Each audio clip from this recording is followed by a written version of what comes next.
नमस्कार कृषि पर्यवेक्षक की तैयारी कर रहे विद्यार्थियों। प्यारे विद्यार्थियों, कृषि पर्यवेक्षक परीक्षा 2023 के लिए 2 से 4 प्रश्न कृषि पे आधारित सांख्यिकी डाटाओं के पूछे जाते हैं। उसके ऊपर मैं आपको कुछ इंट्रोडक्टरी क्वेश्चंस बता रहा हूँ, उनका विशेष ध्यान रखना। सभी डाटा अपने एग्रीकल्चर इकोनॉमिक सर्वे जो बजट के साथ प्रकाशित होता है उस पर बेस्ड होते हैं। इस साल का इकोनॉमिक सर्वे अभी आया नहीं है, इसलिए पिछले साल का जो इकोनॉमिक सर्वे है उसी के बेस्ड पे आपको प्रश्न पूछे जाएंगे। एग्रीकल्चर करंट अफेयर्स 2022-23 में जो एग्रीकल्चर इकोनॉमिक सर्वे प्रकाशित हुआ था उसके आधार पर ये डाटा लिखे हुए हैं। किताब का नाम है 33 ईयर्स गवर्नमेंट जॉब्स PYQ जो general agriculture and current affairs. बहुत ही इंपॉर्टेंट डाटा है। शुरू के पेज में इसको आपको ध्यान रखना। पहला है agriculture plays a vital role in India economy. कृषि का भारतीय अर्थव्यवस्था में बहुत महत्वपूर्ण योग है। पिछले साल भी एक क्वेश्चन पूछा हुआ था, आपको ध्यान रखना है। 54.6% total workforce is engage in agriculture. जो अपनी जनसंख्या है उसका 54.6% कृषि में कार्य कर रहा है। एग्रीकल्चर का जो सेक्टर है उसका GDP में योगदान 18.6% है। इसका विशेष ध्यान रखना आपको। टोटल ज्योग्राफिकल कुल भौगोलिक क्षेत्रफल अगर आपको पूछा जाता है तो 328.7 मिलियन हेक्टेयर उत्तर देना है। अगर शुद्ध बुआई योग्य क्षेत्रफल पूछा जाता है तो 139.3 मिलियन हेक्टेयर है। ग्रोस क्रॉप एरिया अगर सकल, ग्रोस का अर्थ होता है सकल बुआई योग्य क्षेत्रफल है, वो 197.3 मिलियन हेक्टेयर है। अगर क्रॉपिंग इंटेंसिटी पूछी जाती है तो 141.6% है। शुद्ध बुआई योग्य क्षेत्रफल पूछा जाता है तो 42.4% है, जो total geographical area 328.7 million hectare का है। कृषि और उसके सहायक जो सेक्टर है उनका GDP में GVA में परसेंट में योगदान 18.6% है। याद रखना है, ये टेबल याद रखना है आपको। GAV of agriculture and allied sectors अगर 18-19 का पूछा जाता है तो 18.3% है। 19-20 का पूछा जाता है तो 20% और 21-22 का पूछा जाता है तो 18.6। ये मतलब 20 से 18 के बीच में आपको जो भी डाटा मिलता है उसका आपको उत्तर देना है। नेक्स्ट क्वेश्चन पूछा जाता है percent contribution of allied sectors in agriculture GVA। मतलब एग्रीकल्चर में जो डिफरेंट सेक्टर्स है उनका कृषि में कितना प्रतिशत योगदान है, तो इसमें 20-21 वाली डाटा आपको ध्यान रखना है। फसलों, क्रॉप से फसलें जो होती है एग्रीकल्चर में उनका योगदान 55.1% है। पशुपालन का 30.1% है। ये बहुत बार क्वेश्चन पूछा हुआ है। भारत की कृषि में पशुपालन का योगदान कितना है, तो ये 30% होता है। फॉरेस्ट्री एंड लॉगिंग जो है उसका 8.1% है। फिशिंग और एक्वाकल्चर का 6.7% है। इस तरह से ये कृषि के विभिन्न सेक्टर्स का योगदान है। ग्रोथ पूछे तो टोटल इकोनॉमी की जो ग्रोथ थी वो 2020-21 में 8.1% रही थी, और एग्रीकल्चर सेक्टर की पूछे तो 3.1% थी।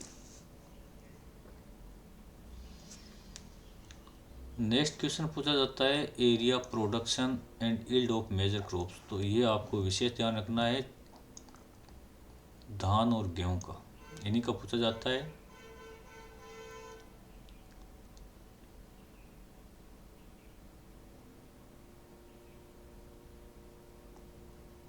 ये मिलियन हेक्टेयर में भी लिखा हुआ आ सकता है या लाख हेक्टेयर में भी लिखा हुआ आ सकता है, तो ध्यान रखना मिलियन का 10 लाख होता है। अगर मिलियन हेक्टेयर में पूछा जाता है तो यहाँ आपको जो क्षेत्रफल है उसमें 1 पॉइंट पीछे कर लेना है। और दोनों ही फसलों का मुख्य रूप से पूछा जाता है। धान में जो क्षेत्रफल होता है 463.79 हेक्टेयर है, मतलब 46.3 मिलियन हेक्टेयर है। और गेहूं के अंदर 30.4 मिलियन हेक्टेयर या 304.69 लाख हेक्टेयर। प्रोडक्शन पूछा जाता है तो प्रोडक्शन आपको ये ध्यान रखना है, चावल का प्रोडक्शन 130.29 मिलियन टन है और गेहूं का प्रोडक्शन 106.84 मिलियन टन है। यील्ड पे कोई क्वेश्चन पूछा नहीं जाता है। पल्सेज का भी पूछ सकते हैं आपको, और टोटल फूड ग्रेन प्रोडक्शन पूछ सकते हैं आपको, जो ये 315.72 मिलियन टन, इसको याद रखना है, बहुत ही इम्पोर्टेंट है। शुगर केन का पूछ लेते हैं, लेकिन नेक्स्ट आपको याद रखना है कॉटन बेल्स। और ये कॉटन बेल्स का वजन होता है 170, और जो जूट की बेल्स होती है उनका 180 ईच। ये है जूट और ये होता है कॉटन। कपास की बेल का 170 और जूट की 180। इनमें से वो इतना पूछना नहीं जाता है। नेक्स्ट होता है नेशनल हॉर्टिकल्चर मिशन। ये उद्यान के आंकड़े हैं, इसमें आपको फलों का क्षेत्रफल पूछा जाए तो ये है, वेजिटेबल्स का इतना है, और कुल पूछा जाए तो ये है।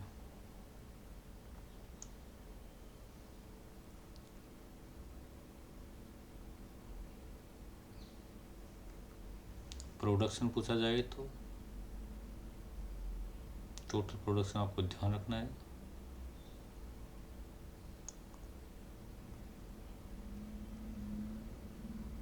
$342 मिलियन टन है और ये 280 मिलियन टन।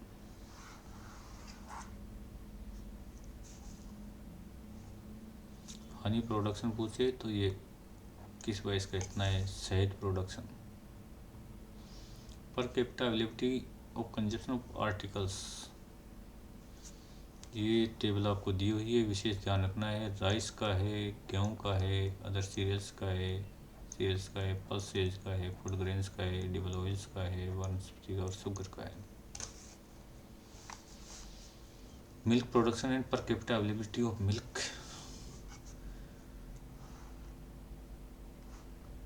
दूध उत्पादन 2021-22 के अंदर 221.1 मिलियन टन और इसके ग्राम 444 ग्राम पर डे अवेलेबिलिटी है।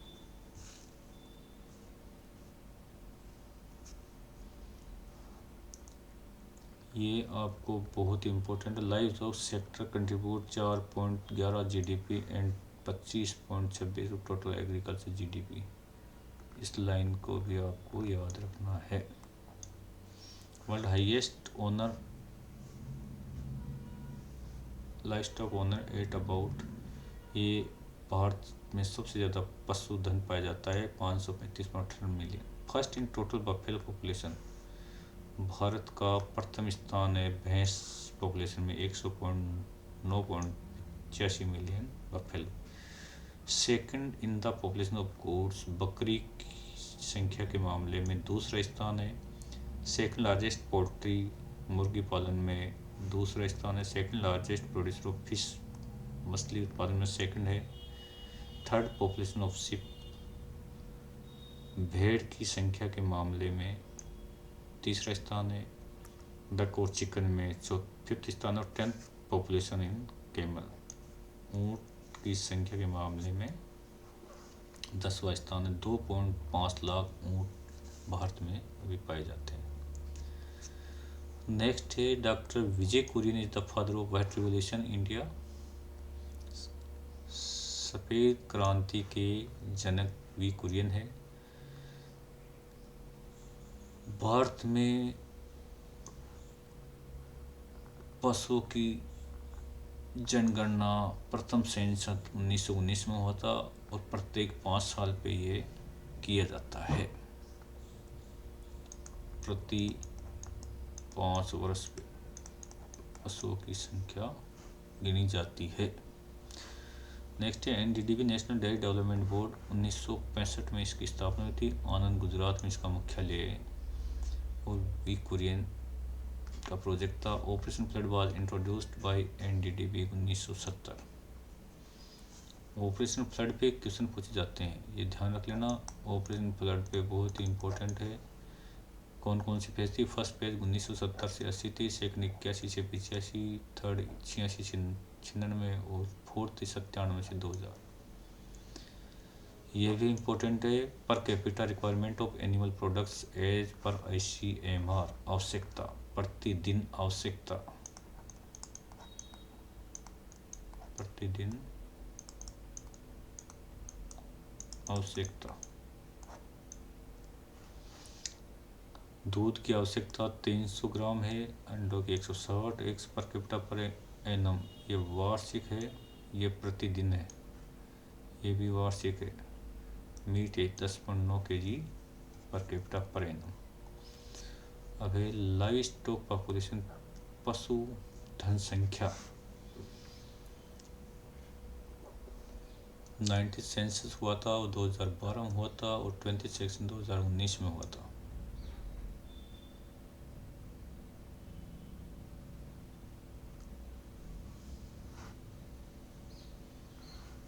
ये आपके पास संख्या दी हुई है।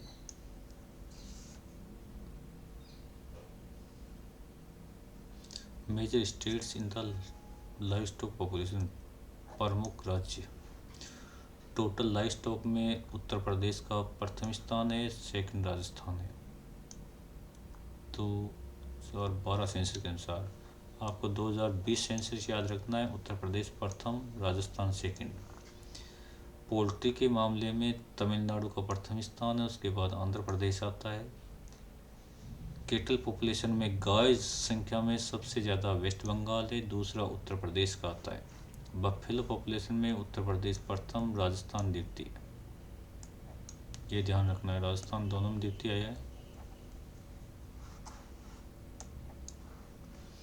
नेक्स्ट शिप पॉपुलेशन में तेलंगाना स्टेट है जो प्रथम स्थान है, आंध्र प्रदेश दूसरा स्थान है। और गोट बकरी पालन में राजस्थान प्रथम है, उसके बाद में वेस्ट बंगाल है। पिग पॉपुलेशन में असम प्रथम स्थान है। कैमल पॉपुलेशन में राजस्थान, ये भी आपको याद रखना है, फर्स्ट स्थान है राजस्थान का। हॉर्स एंड पोनीज में यूपी राजस्थान का थर्ड स्थान है।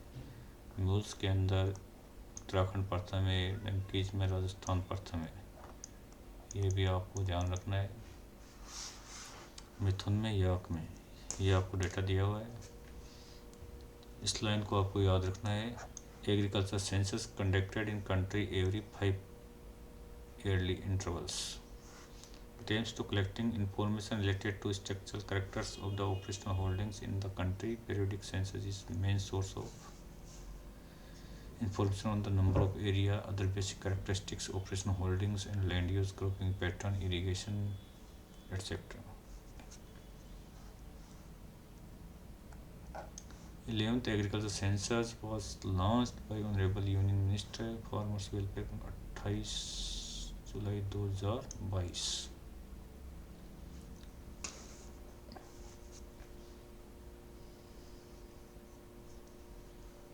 नेक्स्ट आपको इसका विशेष ध्यान रखना है। Indian government mandate neem coating urea of all ureas.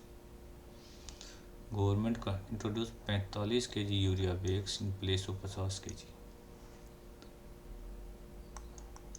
Now ये 40 kg का हो जाएगा, उसके अंदर आपको सल्फर कोटेड यूरिया आएगा। सल्फर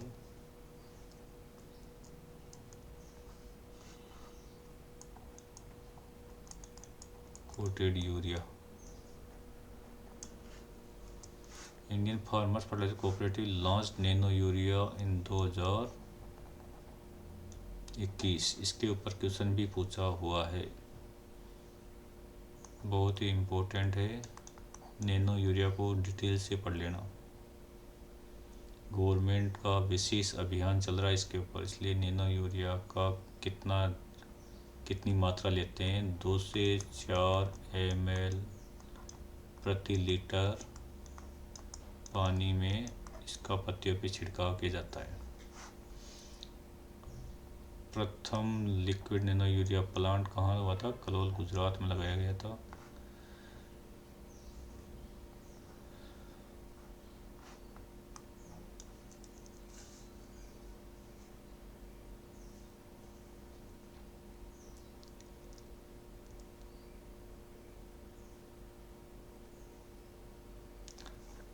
नेक्स्ट आपको ध्यान देना है वीट के ऊपर। This is the second most important cereal crop in India after rice. Rice के बाद में दूसरी बहुत ही महत्वपूर्ण क्रॉप है। India world second largest biggest wheat producer after China first है और इंडिया सेकंड है।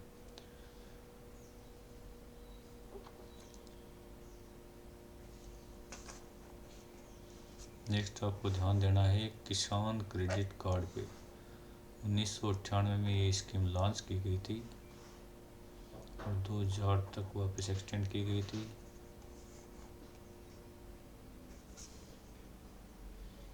ये भी आपको याद रखना है, national policy on biofuel which aims 20% blend of the ethanol in the petrol by 2025-26, इसका विशेष ध्यान रखना है।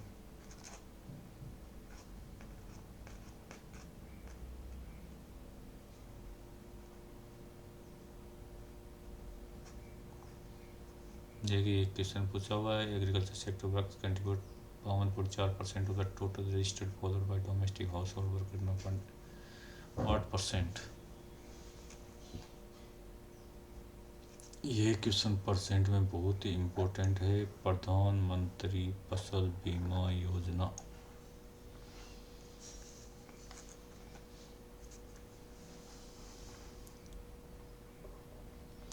क्वेश्चन है Pradhanmantri Fasal Bima Yojana launch 2016 kharif season to provide the comprehensive insurance coverage to the farmers in case of crop failure helping stabilise their incomes. दूसरा है Pradhanmantri Fasal Bima Yojana currently the largest crop insurance scheme in the world in terms of farmers enrolment. इसका उत्तर सी सही है, both 1 और 2 सही है, means ये भी सही है और ये भी सही है। पिछले साल भी इसमें से क्वेश्चन पूछा गया था। प्रधानमंत्री फसल योजना खरीफ 2000 सीजन से शुरू की गई थी और इसकी सबसे इम्पोर्टेंट चीज़ ये है, जो ये डार्क कलर में की हुई है ना, इसको आपको याद रखना। प्रधानमंत्री योजना 18 फरवरी 2016 से चालू की गई। All food grains oilseed and annual commercial horticulture crops इसमें इंक्लूड किए गए हैं। और इसमें ये क्वेश्चन पूछा जाता है, खरीफ के लिए 2% है, रबी के लिए 1.5% है और कॉमर्शियल क्रॉप्स के लिए 5% है।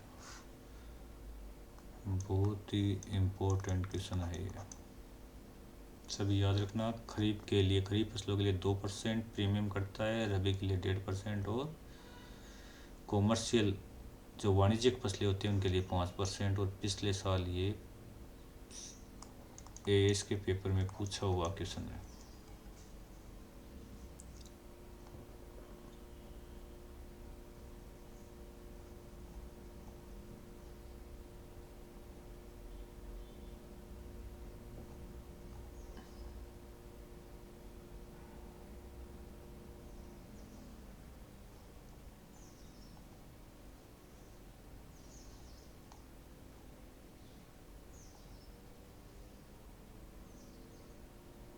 मिलेट्स के ऊपर क्वेश्चन पूछ सकते हैं। पिछले साल ये मिलेट्स पर था, भारतीय कृषि सैटेलाइट प्रोग्राम इसरो द्वारा लॉन्च किया गया था।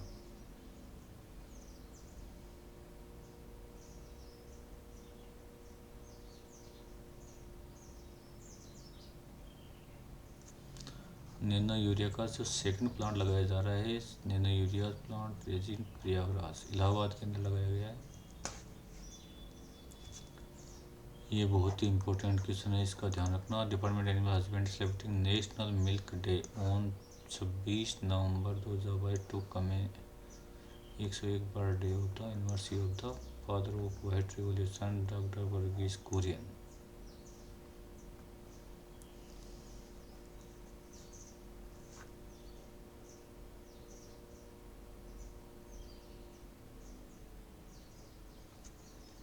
नेक्स्ट ये भी ध्यान रखना, Himachal Pradesh aims to first green energy state by 2025।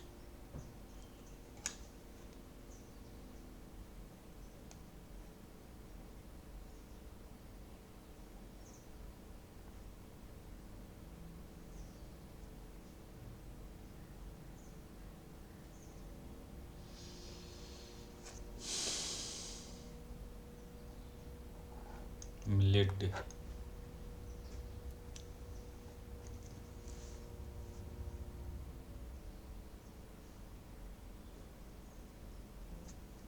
Next ये राजस्थान के लिए इम्पोर्टेंट क्वेश्चन है। Tragic Khejri massacre occurred on September 11, 1730 which is why this day has been chosen recognized national forest day से दिवस।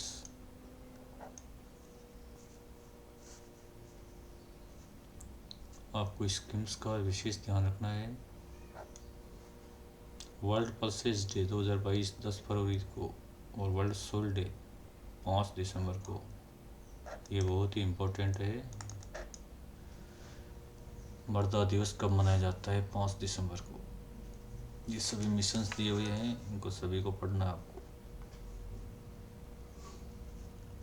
जो अब तक क्वेश्चंस कैसे पूछे जाते हैं परीक्षाओं में, उस पर विशेष ध्यान देख लेना। इंडिया जनरल एग्रीकल्चर PYQ पिछले परीक्षाओं में कैसे क्वेश्चन पूछे गए।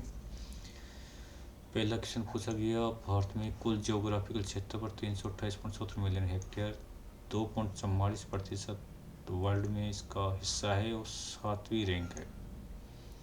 जियोग्राफिकल एरिया राजस्थान का ये 3,42,239 स्क्वायर किलोमीटर में है। जेड 2003 में पूछा हुआ है। Total geographical area of India is 328.8 million hectare. Z 2003 में पूछा, UPPSC में पूछा, प्री PG में पूछा, GRF में पूछा, PGT दिल्ली में पूछा, GRF में पूछा, इसलिए इम्पोर्टेंट क्वेश्चन है ये भी। Out of geographical area India the percent area affected by wind erosion 6% RPSC में पूछा हुआ है, इसलिए ध्यान रखना। मृदा अपरदन के कारण कितना एरिया होता है, वो है 6%। अब है state has maximum geographical, Bharat में सबसे ज़्यादा जियोग्राफिकल एरिया राजस्थान का है। GRF 1993 1999 पूछा हुआ है। Total reporting area 306 million hectare. Total arable land of India 156 million hectare. Total degraded land 187 million hectare. ये भी क्वेश्चन पूछा हुआ है। Degraded land in India occupy approximate area, BHU 2010 में पूछा हुआ है, इसमें 175 मिलियन हेक्टेयर है। Total degraded land in India BHU 2014 में पूछा 187.8 मिलियन हेक्टेयर। वेस्ट लैंड और degraded land in India net ARS 2016 में पूछा, इसमें 175 मिलियन हेक्टेयर है। क्रॉस क्रॉप्ड एरिया इंडिया का 158 million hectare. Cross irrigated area 96 million hectare 5 million hectare. Net irrigated area 68.65 million hectare. Net cropped area 141 million. ये different exams में पूछा हुआ है। नेक्स्ट क्वेश्चन पूछा हुआ है, net sown area of India 143 million hectare. How much area in India is under net irrigated area 68 million hectare. ये पूछा हुआ 1999। Cropping intensity of India 143।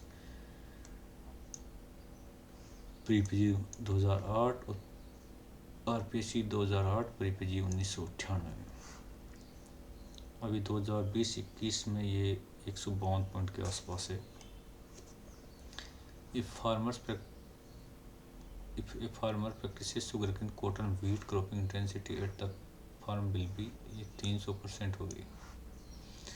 If a 20-acre farm crops are raised on 15 acre in Rabi, 15 acre in Kharif, 20 acre in Zaid in year, what is the cropping intensity? ये 400% होगी।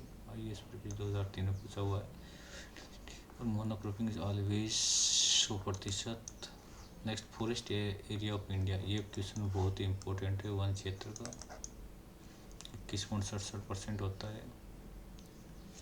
How much percentage of total crop area in India is announce by forest. ये 21% W 2018 में पूछा हुआ है। Recorded forest area in India, total geographic area of the state. Rajasthan के